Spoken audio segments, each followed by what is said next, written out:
What's the most powerful weapon in all of Norse mythology? I'm guessing you already have an answer, but here's the truth, it's not what you think.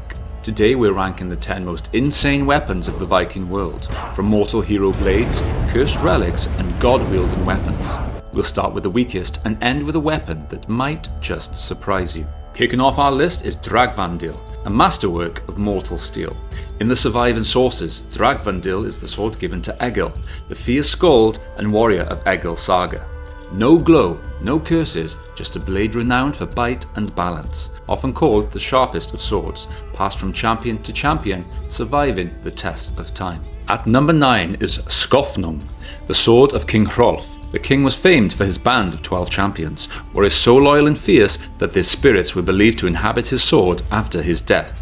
Their presence was said to give Skofnung an unnatural sharpness and a chilling aura that sapped the courage of enemies. The one catch: it must not be drawn in the presence of women.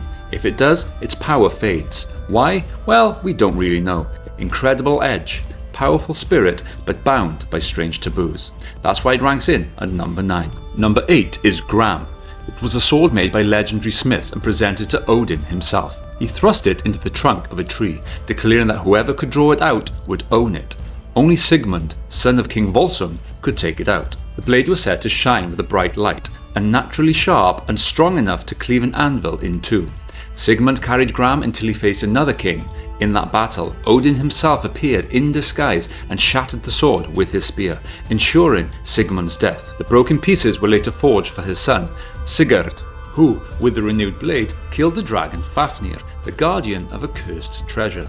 The dragon symbolized greed and doom, and slaying him with Gram made Sigurd and the sword one of the greatest heroes of Norse mythology. We've covered mortal steel, heroic blades, and even a dragon slayer. But from here, the weapons don't just kill. They curse, they twist fate, and they shape entire battles. The insane ones are still coming. At number 7 is Hauvath, Heimdall's sword. The myths give us very little about the blade itself, though later tradition calls it one of the strongest divine weapons. Heimdall is the ever-watchful guardian of Bifrost, the Rainbow Bridge, who can see for hundreds of miles, hear the grass grow, and nearly never sleeps. Hauvath is imagined as a radiant golden sword.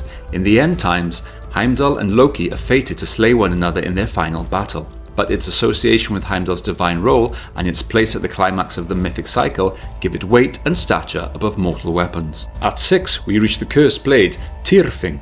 It was forged by two dwarves, Dvalin and Durin. They were forced by a king who trapped them and demanded a sword that could never miss, would never rust, and that would cut through iron and stone as easily as cloth. They fulfilled the order, but in vengeance they laid a curse upon it. The curse meant that whenever the blade was drawn, it could never be sheathed until it had killed. This goes for friends and foe alike. This is why families collapse under its curse. Sooner or later, the weapon forced slaughter among relatives and heirs. Later, owners lost kin and kingdoms as bloodshed followed the sword. Ultimately, every wielder met ruin, making this weapon more terrifying than the Dragon Slayer. Next in at number 5 is Dainsleif, the blade of King Gungnir. His sword Dainsleif was said to have been forged by dwarves, and similar to Tyrfing, it was cursed so that once drawn it had to kill. But the way it did this was much more gruesome.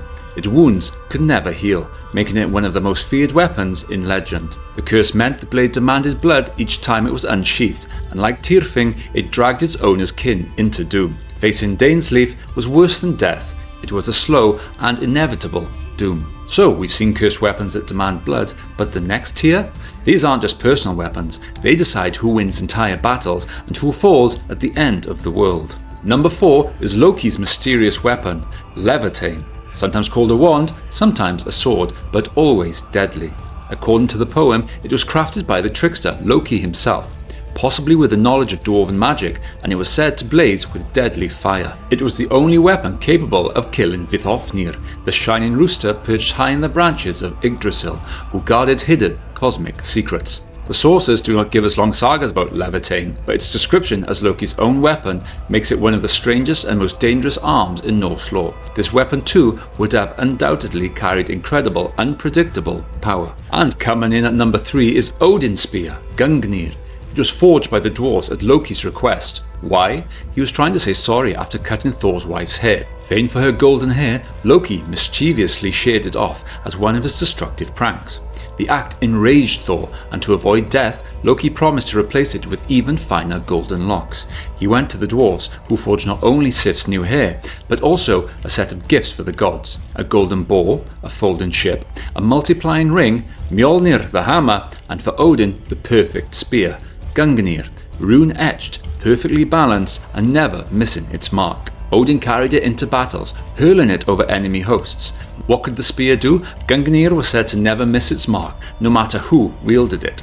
It could pierce any defense, and when Odin cast it over a battlefield, it dedicated all those slain to him, allowing their souls to go to Valhalla. The runes carved into its head bound it to fate, ensuring its strikes were inevitable and its aim flawless. And coming in at number 2, and the most famous weapon, is the iconic Mjolnir, Thor's hammer, the giant slayer, the mountain breaker. The hammer gained its immense power from the craft and the runes carved into it by the dwarves, made in the same batch of apology gifts from Loki. Except Loki, being Loki, sabotaged the dwarves by turning himself into a fly and biting one of the dwarves at the forge. This caused a flaw in the hammer. The handle came out shorter than intended.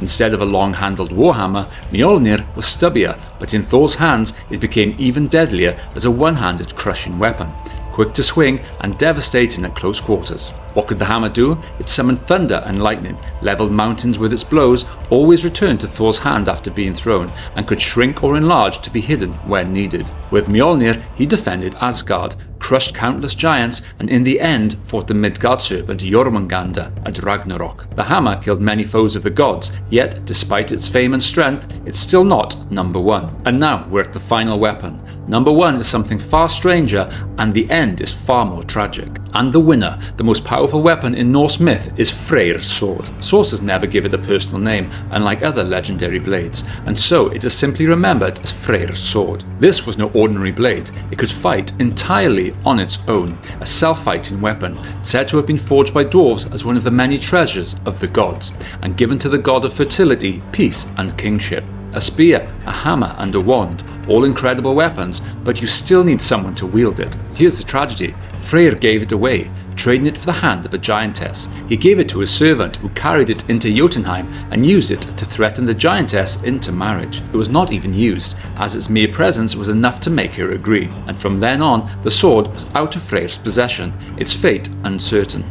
At Ragnarok, when Surtur came with his flaming sword to burn the world, Freyr faced him, unarmed, and fell. No other hero is described as wielding this weapon, which only deepens the tragedy. The most powerful sword in Norse myth slipped from its master's hand and was absent when it mattered most. Which do you think deserves the crown? The hammer, the spear, or the sword? Let me know in the comments, and don't forget to like, subscribe, and join me for more from myth and legend.